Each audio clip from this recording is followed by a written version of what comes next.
Se lo hemos contado antes. Si ustedes quieren saber lo que pasó en Afinsa, tienen que quedarse un ratito más. Tienen que quedarse un ratito más porque aquí les vamos a contar que hubo una conspiración de alguien interesado en la destrucción de Afinsa, de su patrimonio y en la desaparición luego de lo que los inversores de Afinsa tenían invertido en la compañía. Para eso hemos invitado esta noche a Eugenia Viñes, compañera de Intereconomía. Buenas noches. Buenas noches. La cuestión es que, verán, se ha demostrado en Estados Unidos que un hedge fund, un fondo de alto riesgo, conspiró contra la filial que Afinsa tenía en Estados Unidos, que se llamaba, doña Eugenia, Scala. Y entonces se ha demostrado que ese hedge fund pagaba periodistas en Estados Unidos para que escribieran cosas negativas, que afectaran el prestigio y que acabaron produciendo una investigación sobre esa filial de Afinsa en Estados Unidos. Así es. Y ustedes me dirán, ¿y qué tiene que ver lo que pasaba en Estados Unidos con lo que pasó en España? ¿Verdad? Pues sí. Tiene que ver. Tiene mucho que ver porque, a fin de cuentas, Scala era una empresa que estaba participada más del 70% por Afinsa, y cuando los hedge funds que estaban apostando a que Scala sí o sí caería, apostando en corto, en Estados Unidos, y no lo conseguían, fueron bastante listos, cruzaron el charco, vinieron aquí a España y pusieron una denuncia ante la Fiscalía diciendo que Afinsa estaba tomando el pelo a sus inversores. Vamos a pasos. Eso tiene nombre y apellidos. Se llama Luis Carrigan.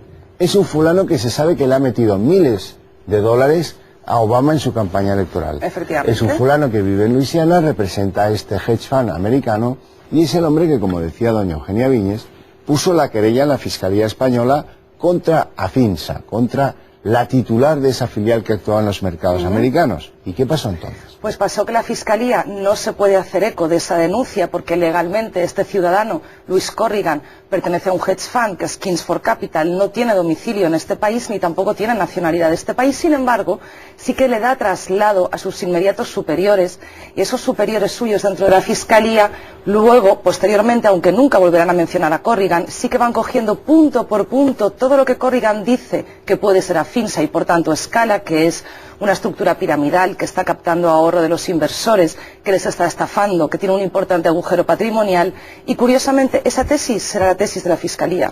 De manera que la Fiscalía coge el papelito de Corrigan, a lo mejor interesado, como esos artículos que pagaban en Estados Unidos, le pone el sellito de Fiscalía, luego lo inadmite porque el hombre no tiene domicilio en España, no es un ciudadano residente aquí, ni es español, ni nada de nada, lo inadmite, pero alguien en la Fiscalía se hace eco de lo que exactamente dice este hombre, este peculiar personaje. Y además tiene la curiosidad de que entra en la Fiscalía en la misma fecha, en la misma semana, que María Teresa Llevar Sterling, cuyo marido, por cierto, es primo de Miguel Ángel Moratinos, en la misma semana que esta inspectora va a poner y hacer ruido con sus propios informes y con sus denuncias. Pero el origen de la denuncia es el tal Corrigan. Efectivamente. El hedge fund interesado que se sabe que en Estados Unidos está armando la de Troya contra la filial de Afinsa.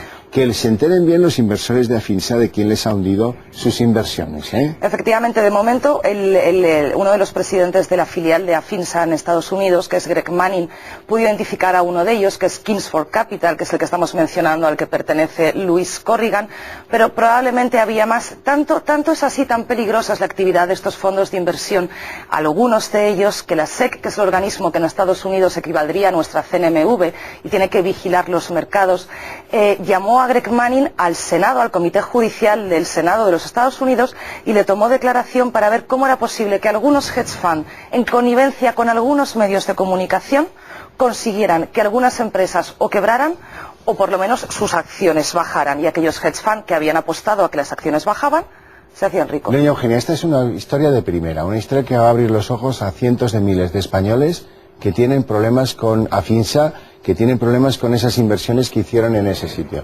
Pero dígame una cosa, esto es casi como una historia negra. Hay nombres, compañías, hedge funds, demasiado. Vamos a verlo cronológicamente como si fuera una buena película de cine negro. Y luego volvemos, véanla.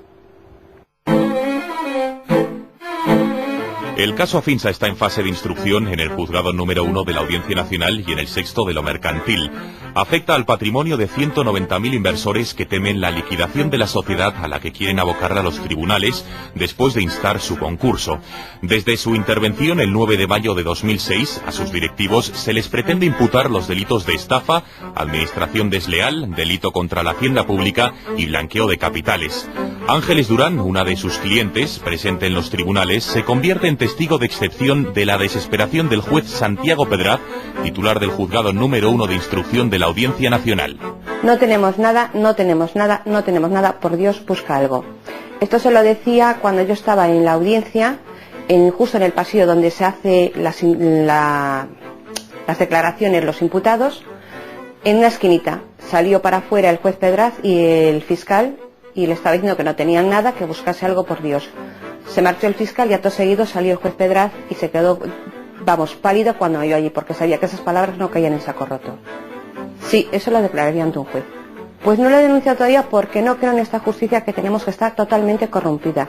Me sobran los dedos de una mano para contar los jueces que pueden ser ecuánimes, los fiscales que pueden ser ecuánimes y los secretarios que pueden ser ecuánimes. Esta es la historia del derribo de Afinsa.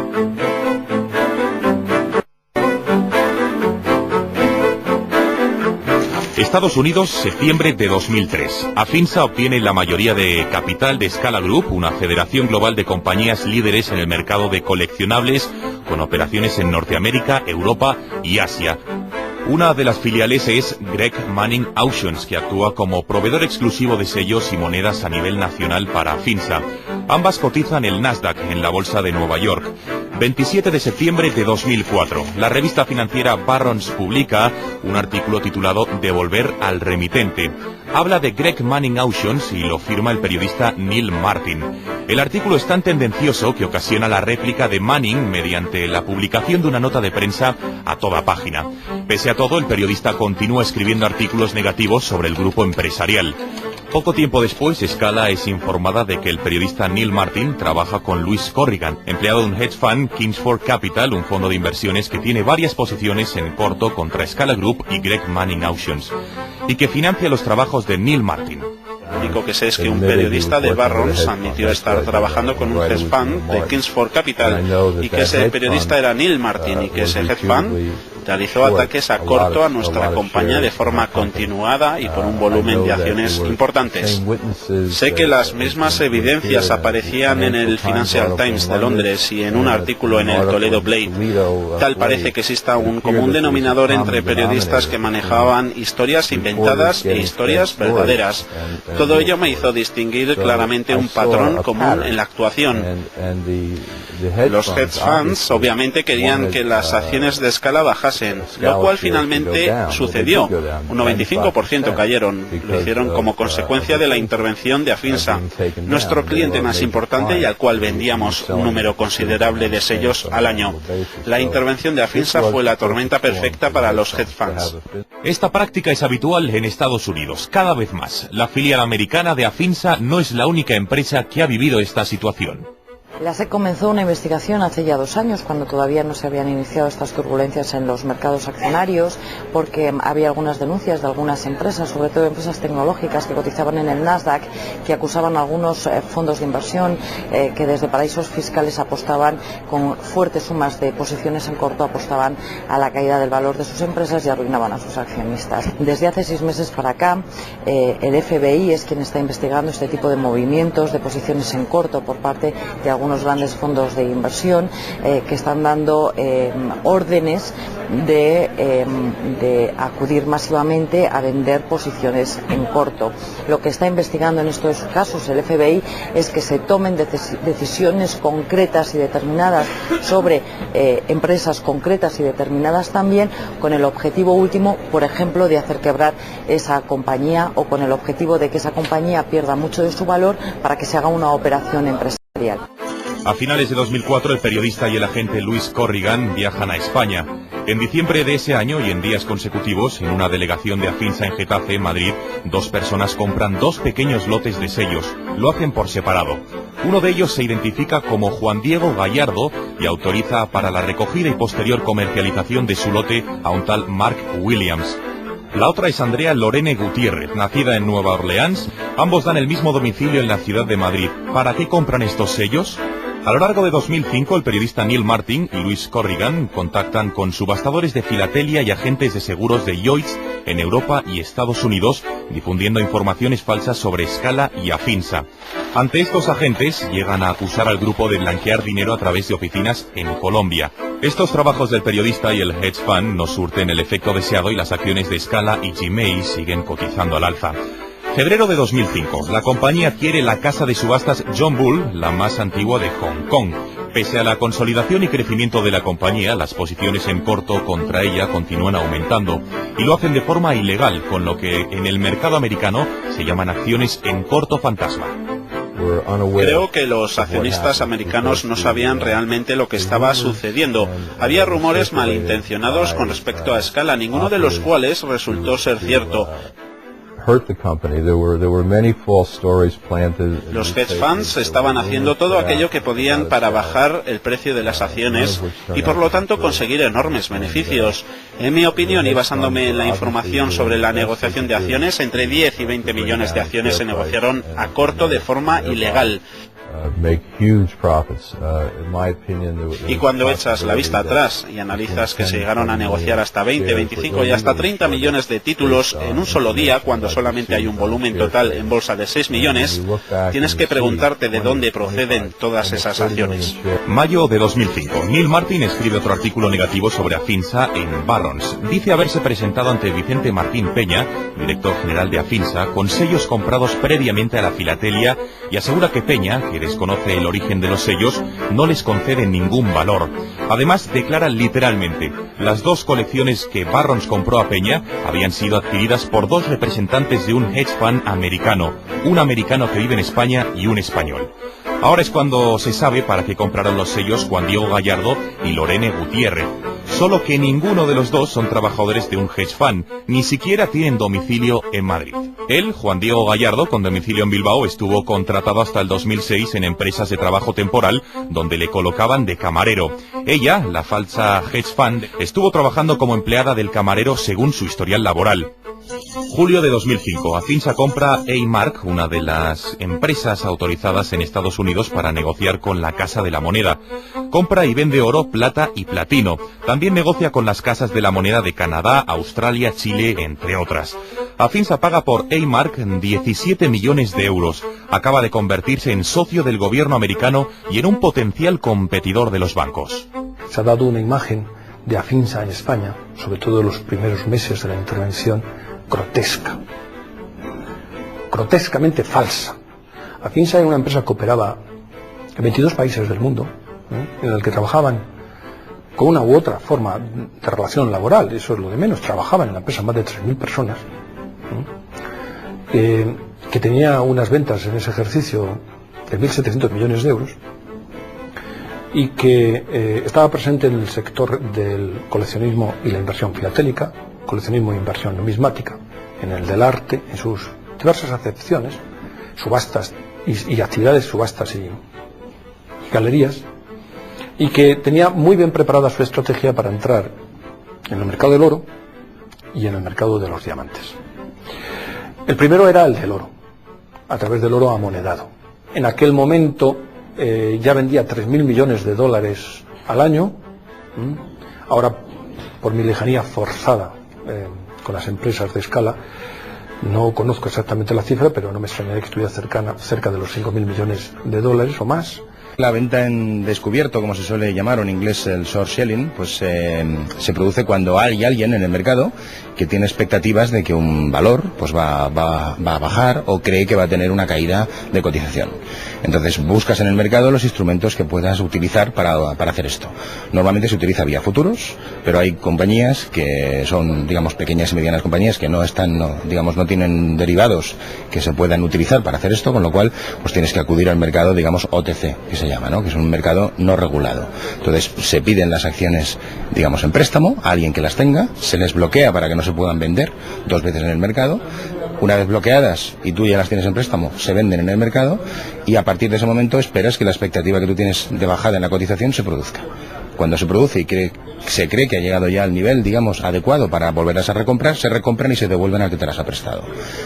El inconveniente que se puede producir aquí es que en vez de bajar la cotización puede que suba, con lo cual tendríamos una pérdida en vez de una ganancia. Pero bueno, básicamente es como funciona el mercado de la venta en descubierto.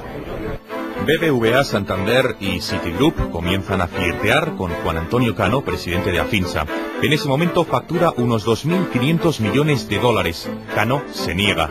21 de julio de 2005, María Teresa Yavar, inspectora de la agencia tributaria, emite el primero de 3 informes sobre la filatelia Francisco Guijarro Lázaro, proveedor de Afinsa. Lo traslada a la Fiscalía. Esta inspectora, cuyo marido es primo de Miguel Ángel Moratinos, lanza la tesis de que la actividad de Afinsa es financiera y no mercantil. Si la calificación, hecho completamente imposible, insisto, hubiera sido financiera, lejos de ser deudores, seríamos acreedores, porque tendrían que devolver a Afinsa los impuestos pagados por IVA y los impuestos pagados por el beneficio, el impuesto de sociedades pagados por el beneficio. Si a nosotros esa ley nos hubiera dicho con claridad, ustedes son una empresa financiera, pues por supuesto que nos hubiéramos ajustado a los requerimientos de la misma. La CNMV, el Banco de España, los servicios jurídicos de Hacienda y el exgobernador del Banco de España, Luis Ángel Rojo, emiten informes diciendo justo lo contrario de lo que ha sostenido esta inspectora. La actividad de Afinsa es mercantil. Pero el gobierno de Rodríguez Zapatero decide no tener en cuenta estos dictámenes por el momento. 27 de julio de 2005. Luis Corrigan, en nombre de Kingsford Capital, presenta una denuncia ante la Fiscalía Española. La fecha de registro de entrada está borrada. En ella, el fondo de inversiones dice que Afinsa puede estar desarrollando una actividad financiera, captando ahorro de los inversores y protagonizando una al inversor, desarrollando un esquema piramidal. El 16 de septiembre, la Fiscalía se da por enterada de la denuncia de Corrigan, pese a que, por no tener Luis Corrigan nacionalidad española ni domicilio en el territorio español, no puede ser atendida legalmente. La pregunta es, ¿por qué un fondo de inversiones, Kingsford Capital, está tan interesado en denunciar a Afinsa cuando ni él ni ninguno de sus agentes ha demostrado nunca interés alguno por Afinsa o el mercado español? ¿Es Afinsa el medio con el que golpear definitivamente a escala? Personalmente no tengo ninguna duda.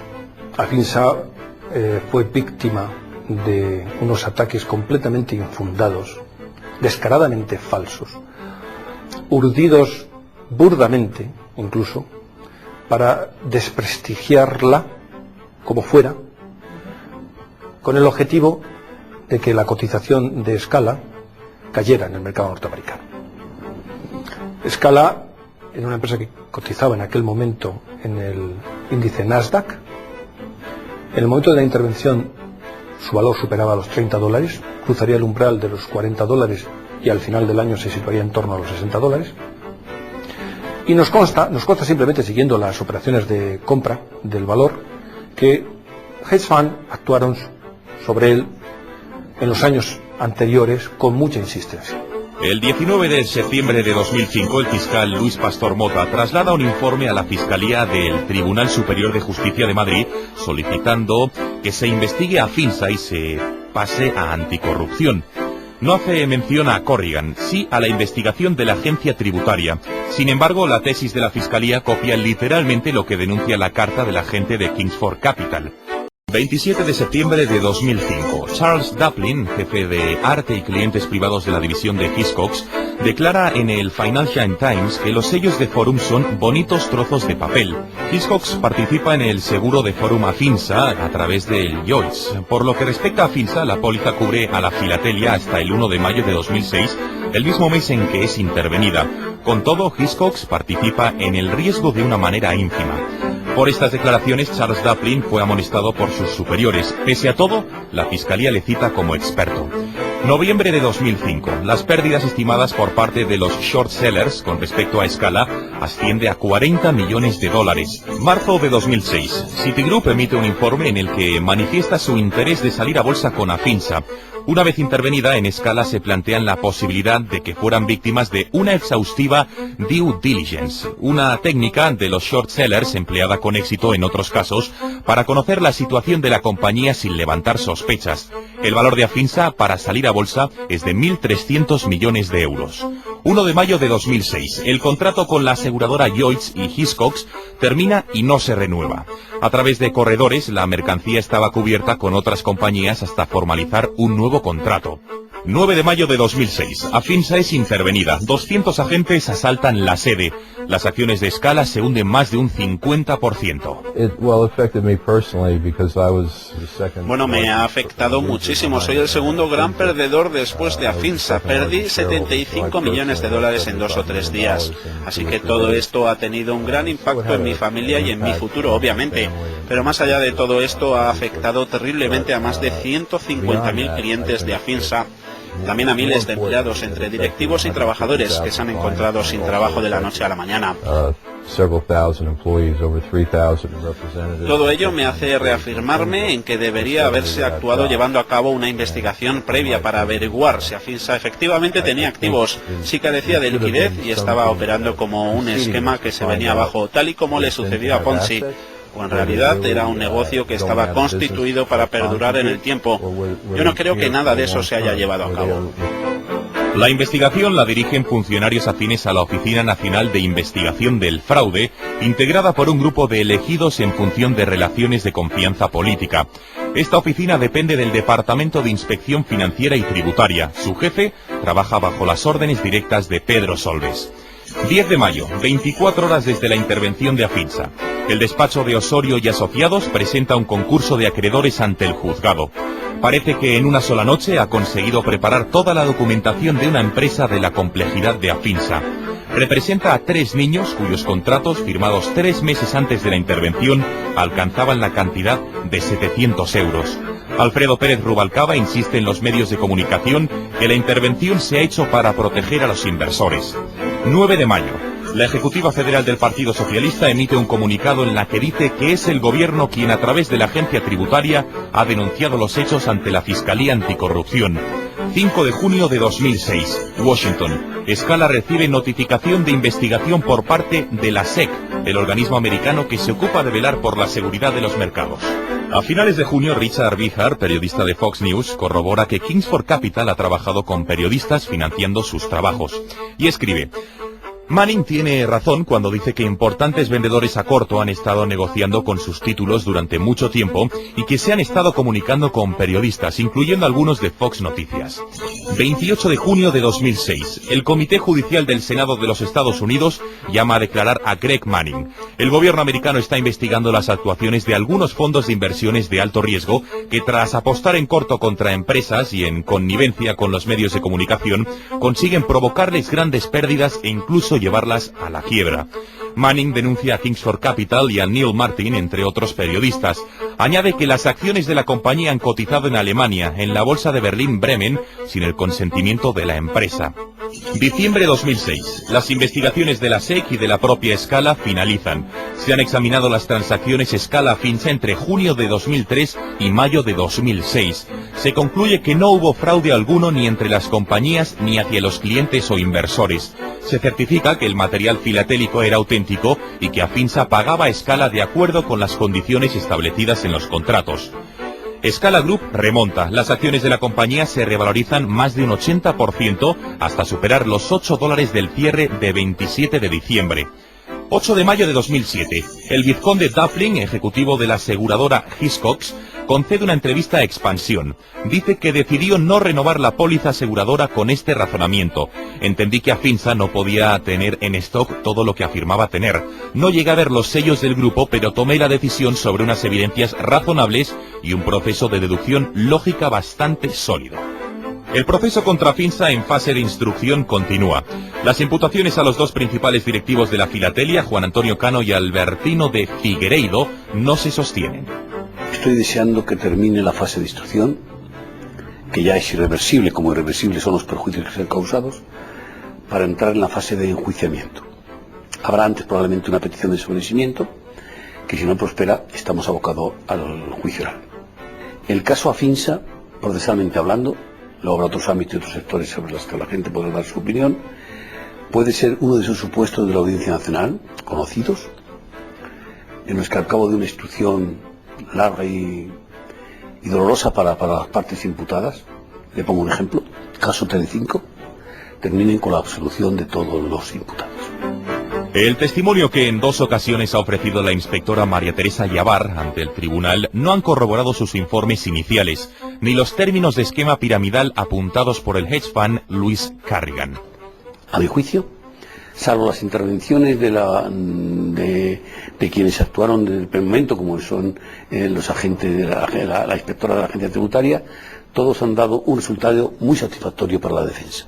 Se ha solicitado a los administradores concursales que se dirijan a la SEC para que les facilite el registro de los fondos de inversión que estuvieron apostando en corto contra Scala, y se han incorporado al proceso las denuncias de Greg Manning, aunque no es suficiente.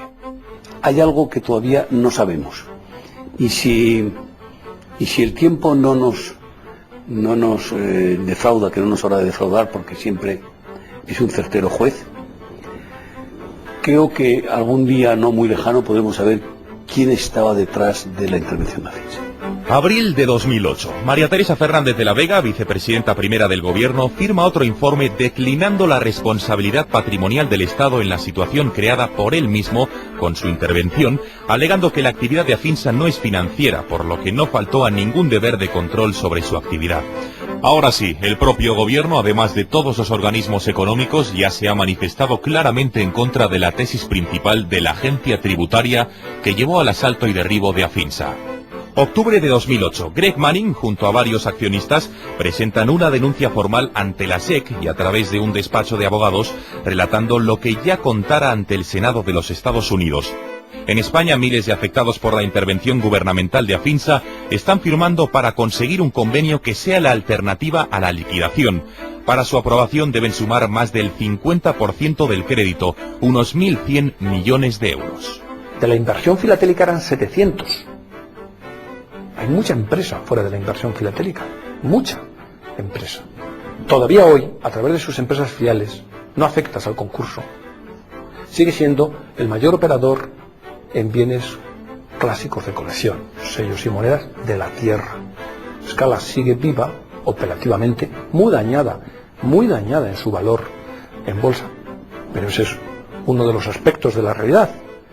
Ni siquiera el principal es si hay un negocio real o no. Y Scala es, ante todo, un negocio real. Afinsa es todavía un caso abierto.